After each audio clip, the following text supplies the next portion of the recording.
Welcome to Pontification Nation. I am your host, Ricky Skittle, and as always, I'm coming to you live from my mother's basement. I have just a little addendum, I guess you would call it, to an earlier video I posted. We were talking earlier about, is this really what you want for your state or country, regarding the abortion debacle that was going on in Virginia. We talked a little bit about Governor Northam. Just a few hours after we posted that video, Governor Northam got himself into a tiny little bit of a pickle. So we're going to talk a little bit about, first is, what happened, how the mainstream media covered it. We're going to, listen to Governor Northam's response, because we're fair here, and we want everyone to be able to, ask for forgiveness and do what they want to do and say what they want to say. And then we are going to listen to the reason why we cannot believe the response and what Governor Northam has said. So I'll start with this. This is from Newsbusters. All three evening newscasts on Friday led with the news that Virginia's Democratic governor included a racist photo in his medical school yearbook. However, ABC and NBC warned its viewers that the 1984 picture, which featured a man in a KKK outfit and another in blackface, surfaced on a far-right conservative website. This website is Big League Politics. I would recommend anyone bookmarking it and checking it at least on a daily basis. Halle does a great job over there. He was at Breitbart before, just as a little plug for them. They don't know who I am. I have a very small voice, but I would just tell you I read them, and this is an insane description of it.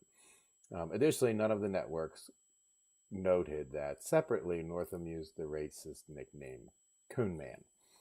The NBC Nightly News anchor Lester Holt opened the show by feigning his moral outrage. Shockwaves from an explosive racist photo unearthed. Racist! A powerful governor's yearbook page revealed late today, showing a person in blackface and another as a member of the KKK. There are immediate calls for him to resign, rather than focus exclusively on the racism of Northam, who was 25 at the time of the KKK picture and should have known better than to take a picture like this. Reporter Hallie Jackson alerted viewers about the website where the story broke. The picture originally surfaced on a far-right website that often promotes conspiracy theories and was quickly circulated by the Virginia Republican Party. So what is she saying? That this is not going to end up being Governor Northam at VMI in 1984? Clearly he ends up doing the apology video on MSNBC, and they're promoting it for him. So this is where we're at, right?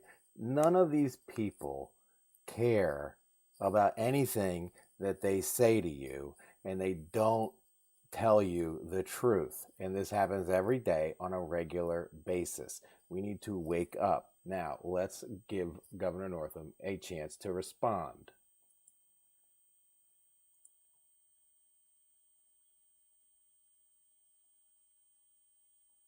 My fellow Virginians, earlier today I released a statement apologizing for behavior in my past that falls far short of the standard you set for me when you elected me to be your governor.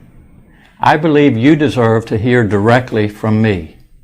That photo and the racist and offensive attitudes it represents does not reflect that person I am today or the way that I have conducted myself as a soldier, a doctor, and a public servant.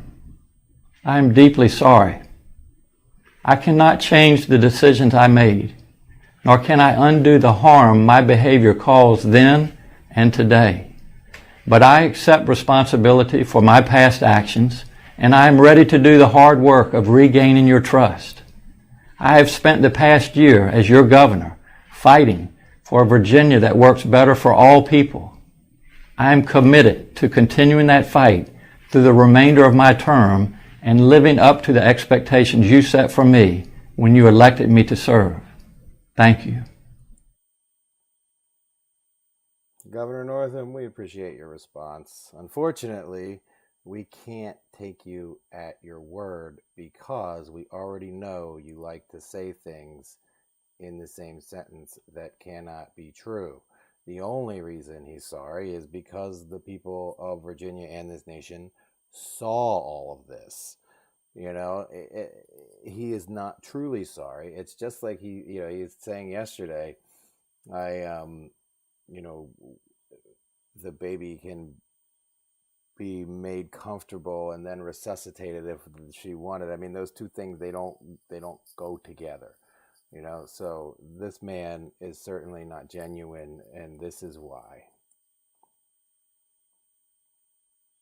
You know, we've had a horrific few days in Charlottesville, just a wonderful city in Virginia with a beautiful University of Virginia. Our children are getting ready to go back to school this weekend, and for, you know, white supremacists and neo-Nazis to just march into Charlottesville bringing their hatred and bigotry and violence, it's just something that we in Virginia don't condone. And the governor and I have been very clear and have told these folks they're not welcome in the Commonwealth of Virginia and to please go home. You know, we're trying to start the healing process, Chris, and today Heather Heyer will be laid to rest. We will be at that funeral certainly to support her family and offer our condolences, and for the president to continue to say that this violence is coming from various sides. It's very clear where it's coming from. It's coming from white supremacists who brought their hatred and bigotry into the Commonwealth of Virginia, and we don't need them here, and we would ask them never to come back.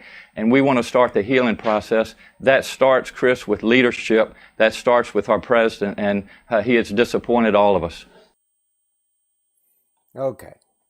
Now let's reconcile that video with the video that we just watched. You can't. There is no reconciliation of this statement and that statement. He cannot sit here and say, while he's campaigning to be governor of the Commonwealth of Virginia, that, you know, it is that white supremacists are not welcome in Virginia and he would like them to leave, you know, and B, that Trump is supporting white supremacists. Now, last time I checked, Donald Trump didn't have a college yearbook from Penn that showed him in a KKK hat or blackface. Last time I checked. Now maybe this will change in the future, and at that point in time I will certainly say that I stand corrected, but at this point in time, Governor Northam, these are your words, not mine. We would ask you, sir, for your racist and white supremacist behavior to leave the Commonwealth of Virginia because you are not welcome here. Now, those are your words. Now, if you're an honorable man, you will stand up for what you believe in because that's what you said needs to happen. Now that it's you, that's the racist white supremacist, are you going to stand up for your values? I think I'm probably going to be waiting a long time for that, but who knows? This guy may not make it a week. I'm not very familiar with him. I've heard him talk a little bit here and there.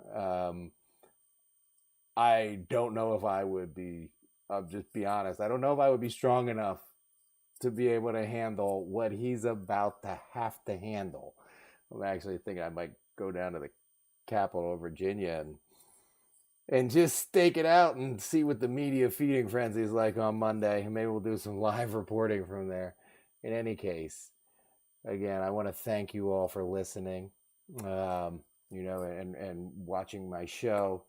As I start building more content and creating a bigger platform, I want to make sure that we're all able to pontificate on our own. I want to make sure your opinions are heard, and I want to make sure that we all have all the information we need to make informed decisions about what we want for our country.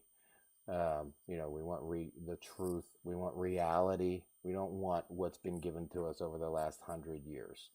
So Governor Northam, We will be accepting your resignation probably within the next 5 days. We'll see if you make it to Monday, if through the weekend. It's going to be brutal. The Sunday shows will be brutal for you, sir.